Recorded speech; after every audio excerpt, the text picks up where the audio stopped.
Nosso bom dia a todos os irmãos e irmãs aqui presentes, que mais uma vez nos honram com suas presenças.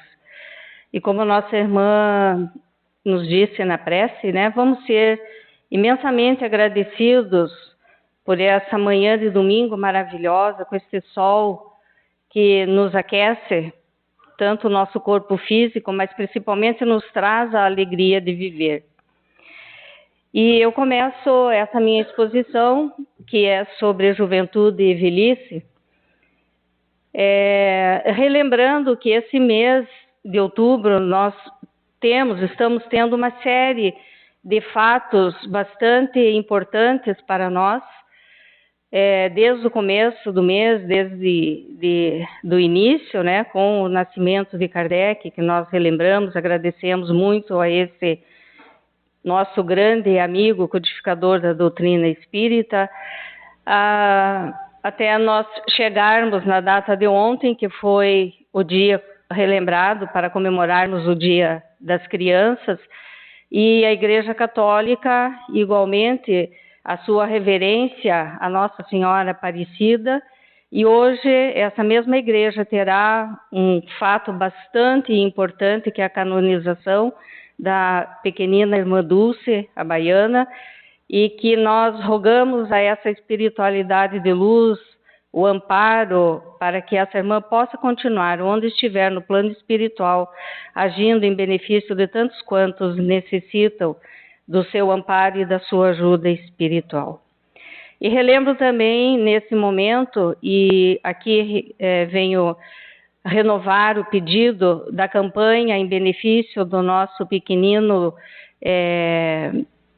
irmãozinho, que do Breno, que a campanha está na mídia, e solicitamos então que seja repassado o maior número possível de irmãos. A campanha se chama Caminhando com Breno, é aquele menininho que está prestes a completar 2 anos e necessita fazer uma cirurgia nos Estados Unidos, e que custará até agora, em torno de R$700 mil. Então, isso fora o que ela vai ter de custo da sua estadia, que vai ter que ficar mais ou menos uns 8 meses nos Estados Unidos para a recuperação do Breno. Então, que nós possamos juntar, mais uma vez, unir as nossas forças em benefício desse anjinho que tanto está precisando de nós nesse momento. Então, nos diz o espírito de André Luiz,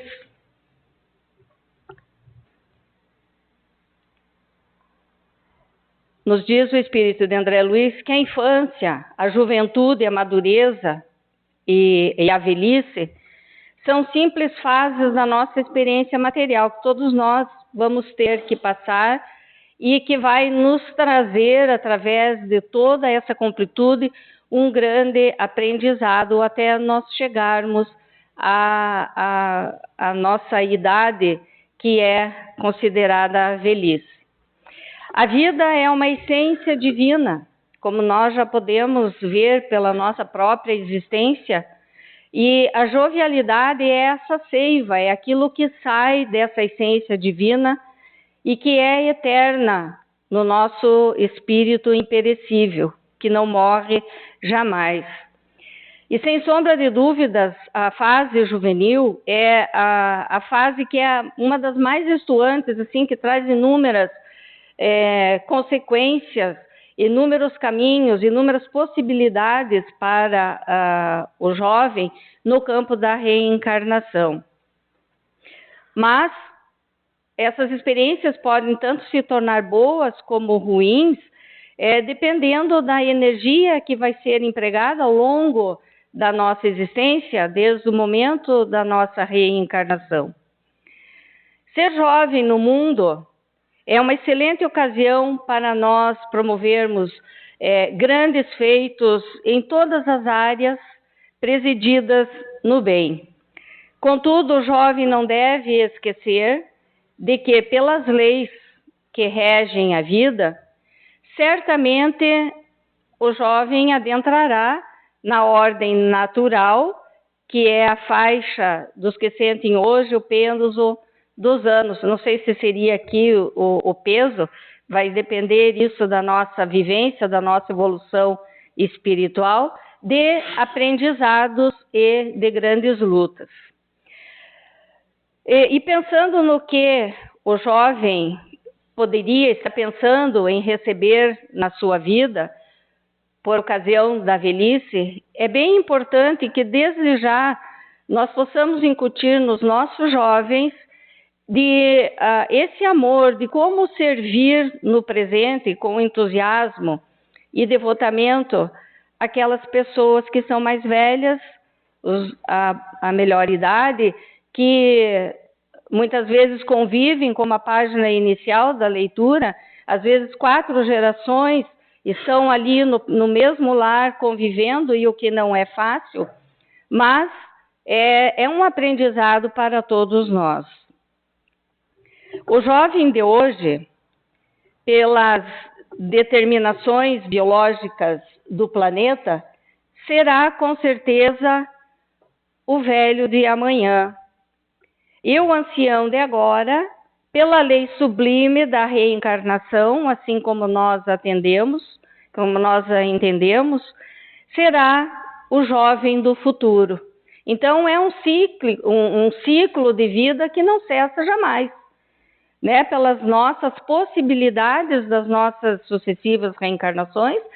Em determinado momento nós somos crianças, nós somos jovens, mas já num outro momento nós já estamos numa idade bem avançada. E nesse sentido, há jovens que, habitando o corpo físico, revelam uma característica bem avançada de senectude, ou seja, é aquela criança, aquele jovem dentro de casa que parece uma pessoa idosa. Não vê motivo nenhum para procurar se distrair, sair, fazer algo mais produtivo dentro de casa, e que se confinam dentro do lar. E hoje, basicamente, nós estamos sendo engolidos pela tecnologia, e as crianças parecem que não veem motivo nenhum e ficam dia após dia dentro dos seus quartos, nas salas, e não procuram vivenciar essa juventude com tanta coisa, com tanto chamamento bonito hoje para a juventude realizar, fazer algo mais produtivo. Assim como nós vemos também pessoas já em idade bastante avançadas, como o nosso irmão, e agradeço a mensagem colocada no início, a nossa conhecida atriz também, Fernanda Montenegro, que foi homenageada sexta-feira, aos seus 90 anos de idade, em plena juventude, trabalhando, lúcida, porque encontrou ali no trabalho um motivo para não se deixar levar por esse momento que muitas vezes pode causar traumas, que é a velhice. Muitas pessoas não aceitam, mas nós vimos então, através desse exemplo, como é possível nós transportarmos essas fases da nossa vida tirando de letra. A Constituição Federal de 1988 é a mais avançada em matéria de direitos individuais e sociais na história do Brasil. Por isso, essa Constituição ficou conhecida como a Constituição Cidadã. E o Estatuto do Idoso, promulgado em 2003, bem depois, então, da Constituição Federal, também reafirma esses direitos humanos. E eu destaco ali 2 artigos do Estatuto, o artigo 2º, que o idoso goza de todos os direitos inerentes à pessoa humana. Mas nós vemos que nem sempre o Estado promove esse bem-estar, essa condição que a Constituição e o Estatuto do Idoso exige que seja dado nessa fase da vida, por inúmeras deficiências, por falta de recursos, por negligência, enfim. Vários são os motivos que muitas vezes os nossos idosos não estão sendo atendidos na sua condição como deveria ser. E lá no artigo 10º, diz que é a obrigação do Estado e da sociedade assegurar à pessoa idosa a liberdade, o respeito e a dignidade como pessoa humana e sujeito de direitos civis, políticos, individuais e sociais garantidos na Constituição e nas leis. Na letra está bonito, né? As leis foram escritas, mas nós vemos que nem sempre isso acontece ou vem acontecendo. O envelhecimento populacional é um fato real em nossa sociedade. E o IBGE nos coloca que hoje nós estamos em torno de 32 milhões de idosos aqui no Brasil. Eu fui realmente olhar e pesquisar e fiquei meio assim na hora que eu coletei os dados, e realmente é assim algo impressionante de ver essa população de idosos, e nós sabemos, será que todos estão sendo atendidos nas suas necessidades, tanto pelo Estado como pela família? O envelhecimento deve ser entendido como um triunfo e uma grande conquista da humanidade, porque nós já acrescentamos, pelas estatísticas, nós estamos vendo que até estão agora votando a nova lei, porque nós vemos que a nossa idade aumentou em relação ao que se fazia antigamente. Antigamente eu me lembro assim, ó, que com 50 anos a gente falava, meus pais falavam, 50 anos a gente já tinha, nossa, tá velhinho, já não tem mais possibilidades, né, com grandes dificuldades. Hoje nós vemos que isso mudou completamente, porque também está ao nosso alcance inúmeras qualidades de vida para que nós possamos desfrutar desse momento, com exercícios, com caminhadas, alimentação melhor, adequada para todos. Então, essa perspectiva de vida aumentou bastante. Mas o que está faltando, na verdade, é nós darmos a dignidade a esses anos que foram ganhos. Muitas coisas estão à disposição dos idosos, mas será que realmente eles estão fazendo uso disso que está na lei, daquilo que se diz que é para fazer? Será que os idosos estão fazendo realmente? Nós precisamos, então, juntar esforços coletivos para que essas pessoas alcancem mais anos nas suas vidas e possam viver com condições de dignidade e solidariedade. Um fato bastante curioso que eu achei, que vocês já vão ver em seguida, que lá no Estatuto do Idoso, no seu artigo 3º, ele diz que é obrigação da família e da comunidade, da sociedade e do poder público assegurar ao idoso, com absoluta prioridade, a efetivação de seus direitos. Então, como eu já falei, né, é necessário esforços coletivos, tanto do serviço público como familiar, para suprir as necessidades desse grupo. E vejam que é interessante, me chamou bastante atenção, que lá no Evangelho segundo o Espiritismo, no capítulo 14, igualmente no item 3, no item 3º, ele nos diz o seguinte, que devemos honrar nosso pai e nossa mãe. Mas qual o verdadeiro sentido desse mandamento?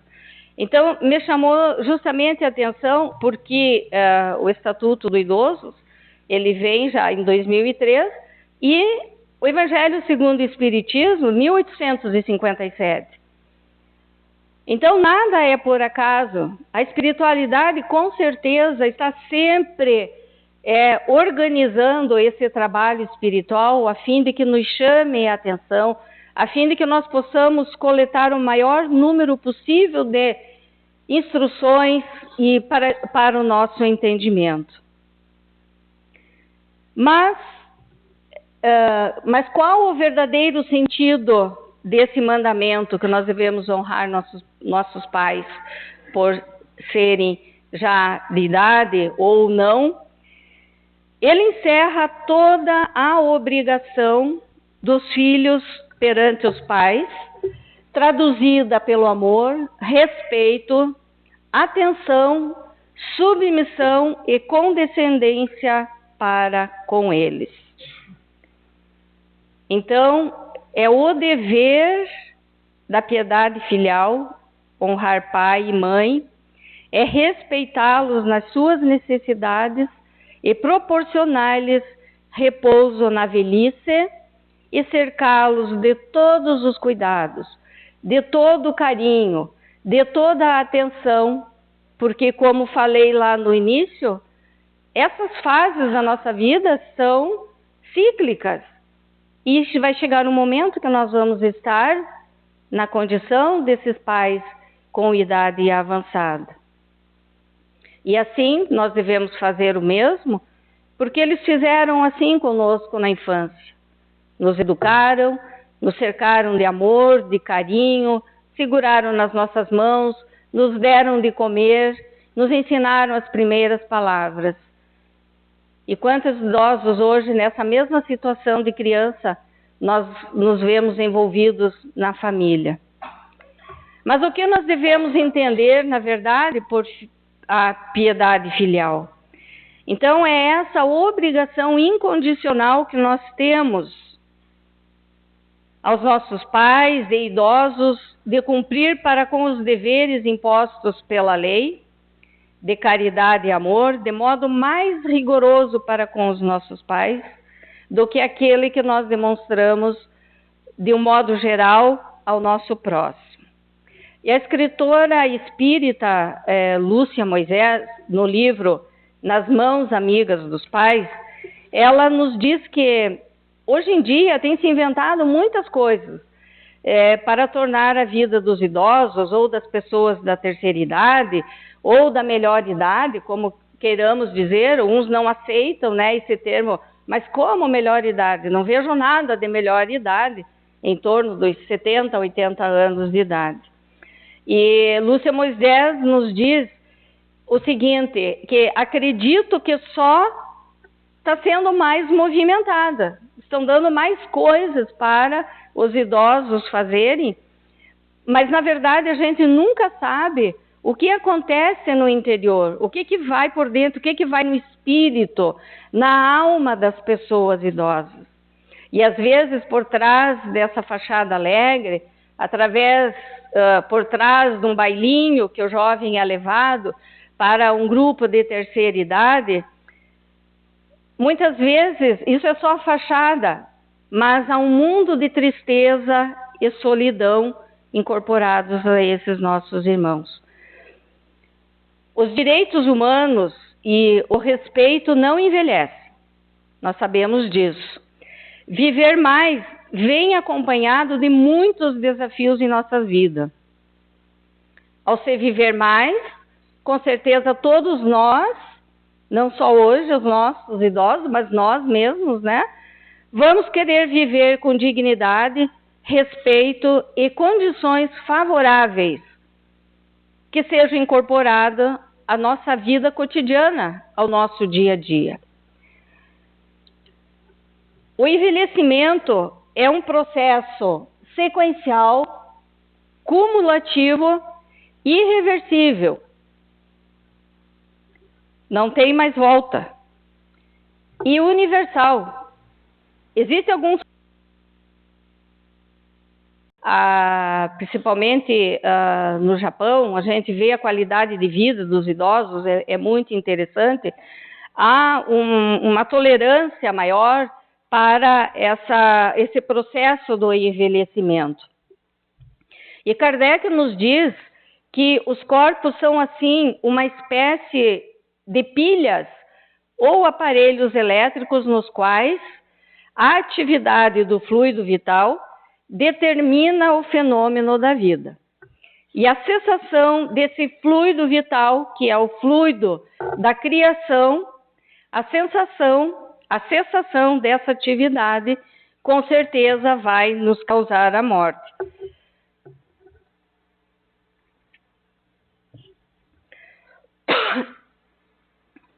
E para quem já está perto lá dos 65 anos, é a fase onde o bicho começa a pegar mais firmemente.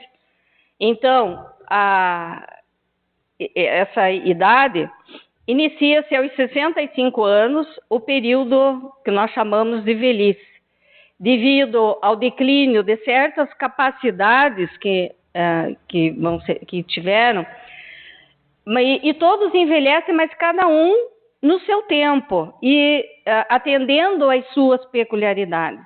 Como eu falei, tem pessoas de 65 anos, na sua ampla juventude, fazendo coisas, agindo, subindo escada, descendo, sem nenhum problema aparente, né?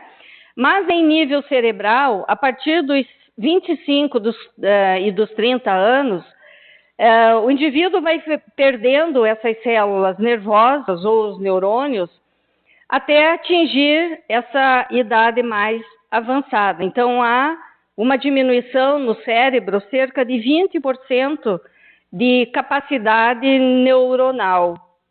E é o aparecimento, então, que nós vamos vendo das mudanças cerebrais relacionadas com a idade, que inclui a diminuição gradual da capacidade de memorização. Então a gente fica, mas como é? Não consegue lembrar o nome do vizinho, ou da amiga que você viveu a vida toda, do compadre, da comadre. Então, realmente nós começamos a notar essa grande dificuldade que nós vamos tendo que assumir esse lado, que é a queda dessas mudanças cerebrais. E isso deve merecer uma atenção muito grande da família, porque com essa queda dessa qualidade neuronal, começa a aparecer os sintomas de ansiedade, a depressão, a angústia, a confusão mental, temores e alguns desses sintomas que são associados. Então, a família tem que estar bem atenta para esses sintomas.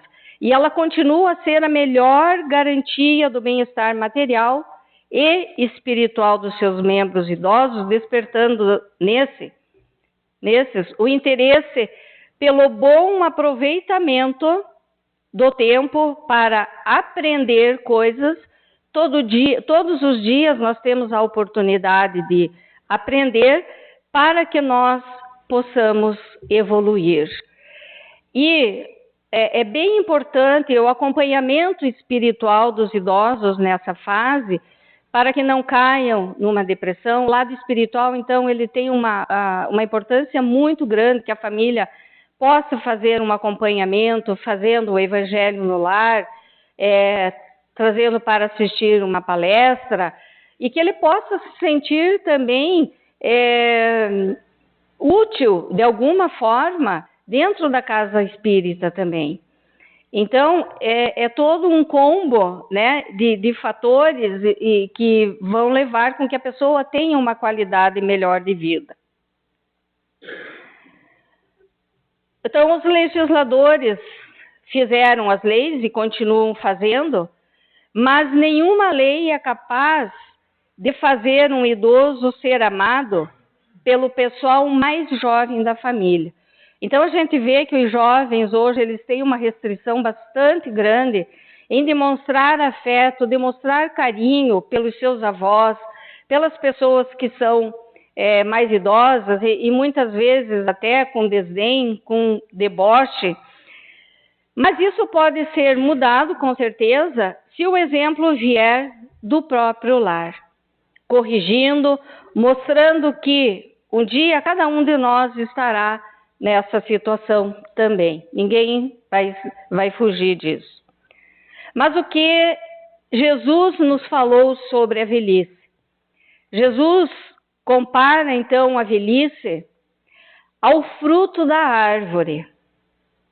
E lembremos então que a velhice dá os frutos que contêm o sabor do mel e a beleza da flor, que são os anos vividos, que é aquilo que Deus nos deu para nós continuarmos em evolução, para nós progredirmos, para nós buscarmos a nossa melhoria espiritual, colhendo esses frutos, exalando esse perfume que Deus nos deu, que se chama vida. Fazendo um paralelo, então, com a infância e a juventude, nós sabemos que as crianças, desde os seus primeiros anos de vida, necessitam, então, da estimulação, a fim de que o seu desenvolvimento seja equilibrado. E no caso do idoso, também ele necessita de estímulos para viver bem. Trabalho e lazer devem representar-lhe estímulos para uma vida um tanto quanto possível, que venha depender de nós, que venha depender da sociedade, que seja de forma útil e altamente prazerosa, para que nós possamos enfrentar nessa idade essa nova condição em que o nosso corpo, em que o nosso cérebro, em que o nosso espírito passa a experimentar. Lembrando, meus irmãos, que o envelhecimento não significa o fim de uma existência, mas o início de mais uma etapa de aprendizado da vida. E é na terceira idade, ou é na melhor idade, ou é na velhice, que se acumula tudo que nós fizemos durante a existência do corpo carnal. E certamente não é a idade ou é a fase pela qual nós passamos a determinante da nossa felicidade ou da nossa infelicidade, mas a maneira como a vivemos, pois é isso que contará para nós no futuro, enquanto seres eternos que somos. Então, meus irmãos, eu deixo aqui essa mensagem para a gente refletir a respeito da nossa existência. Que tipo de vida eu estou vivendo? O que eu quero deixar de legado para o meu espírito? O momento da carne é um momento transitório, mas o espírito é eterno. E assim eu deixo, então, agradecendo a presença de todos, a luz de um novo dia. Que Jesus nos abençoe, agora e sempre.